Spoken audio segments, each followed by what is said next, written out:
여러분 안녕하세요. 행정의 달인 박교수TV의 박지현입니다.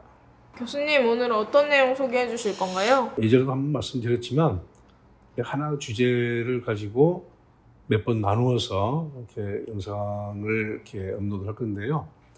학교 폭력에 관한 문제가 자주 뉴스에 나오고 있죠. 그래서 앞으로 이제 몇 주간은 학교 폭력에 관한 내용을 소개하도록 하겠습니다.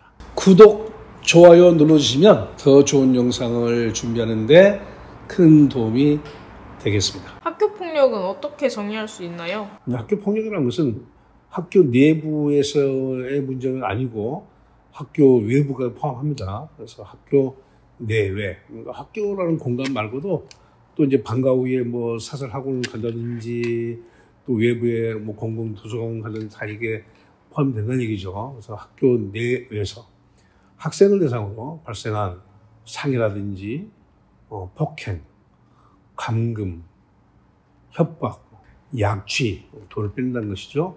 유인, 또 명예훼손이나 모욕, 공갈, 강요, 이게 전부 다 형법상 범죄이기 때문에 이러한 행위에 해당이 되는가 여부는 법적인 지식이 있으면 판단이 가능하겠지만 그렇지 않다고 한다면 저희 같은 법률 전문가와 상담을 이렇게 거친다든지 또는 변호사와 상담을 거쳐서 해당되는지 여부를 확인해야 되겠죠. 그리고 강요라든지 또 이제 본인이 원하지 않는데 강제적으로 심부름시키는 것, 이것도 학교 폭력 예방법에 규정이 되어 있습니다. 그래서 뭐 빵을 사와라 라든지 고등학생들은 물론이고 중학생인 경우도 포함이 좀 일부 되겠죠. 그래서 금지가 되어 있는 흡연 행위를 하기 위해서 담배를 사왔는 이런 경우가 있겠습니다.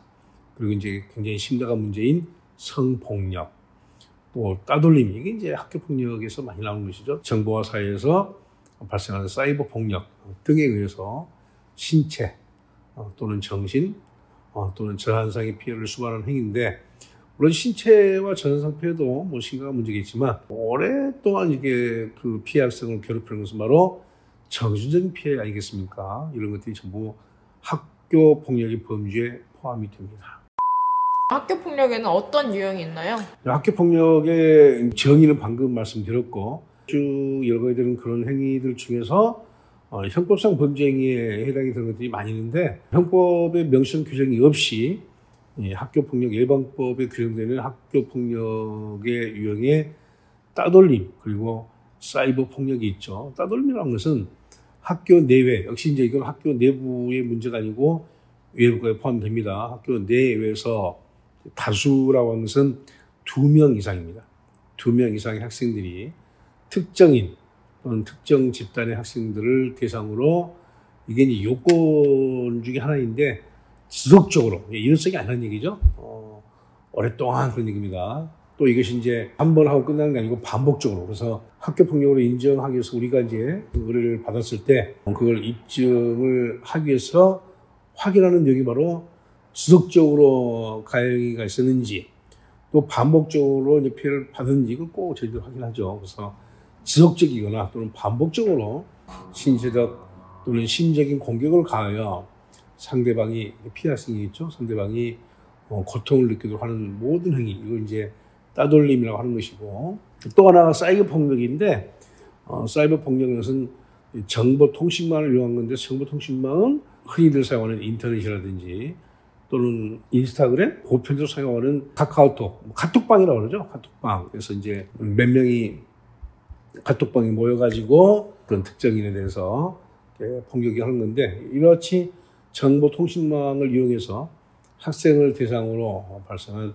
따돌림, 그 밖에 신체 또는 정신 그리고 재산상의 피해를 수반하는 모든 행위를 사이버 폭력이라고 정의할 수가 있겠습니다. 이렇게 학교 폭력에는 이제 형법상 범죄 행위 말고도 학교 폭력 예방법에 별도로 규정되어 있는 따돌림이라든지 사이버 폭력 등이 전부 다 학교 폭력의 유형에 해당이 된다.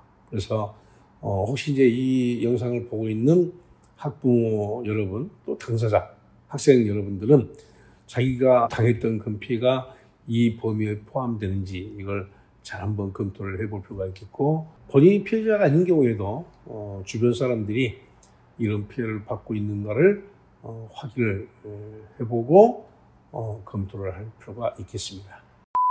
학교 폭력을 예방하고 근절하기 위한 국가나 지자체의 책임이나 의무가 있을까요? 학교 폭력이 발생하게 되면 피해 학생은 정말 오랫동안 씻을 수 없는 그런 이제 트라우마가 형성되겠죠. 예전에 드라마 제목이 글로리였나? 아무튼 드라마에서도 나왔다시피 오랫동안 그 피해를 잊지 못하고 이렇게 복수하는 그런 내용이 있었잖아요. 저도 이제 처음에는 그 드라마를 몰랐다가 나중에 그게 학교 폭력 관련된 드라마라고 해서 중간부터 제가 봤던 기억이 있습니다. 아주 끔찍한 그런 내용들이 많죠. 이 학교 폭력은 발생한 후에 치료는 또 물론 필요하겠지만 더 효율적인 것은 바로 예방하는 것.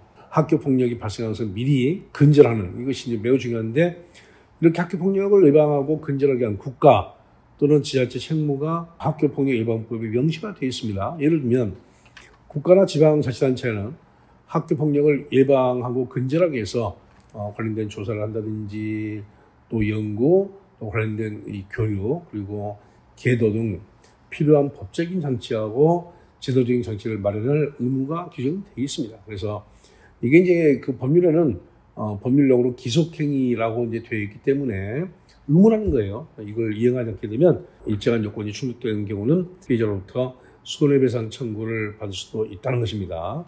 또 국가 또는 지방자치단체는 청소년 관련 단체, 우리 주변에 많이 있죠. 단체 등 민간의 자율적인 학교폭력 예방 활동, 그리고 피해 학생의 보호, 그리고 가해 학생에 대해서는 바른 길로 이끌어가는 선도, 그리고 교육활동을 장려해야 되겠죠.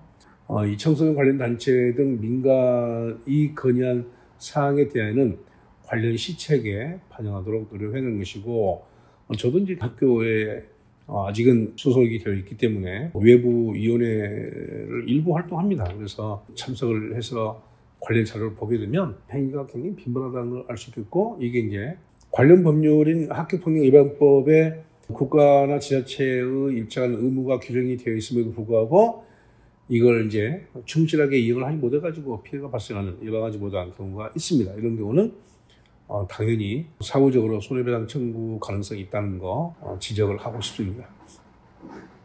또 이제 이 국가라든지 또는 지자체에서는 앞서 말씀드린 여러 가지 책무, 이걸 잘 시행하기 위해서 필요한 행정적인 지원, 중요한 건 또 재정적인 지원이 필요하겠죠. 이런 것들을 하도록 의무 규정으로 학교폭력 예방법에 규정이 되어 있습니다.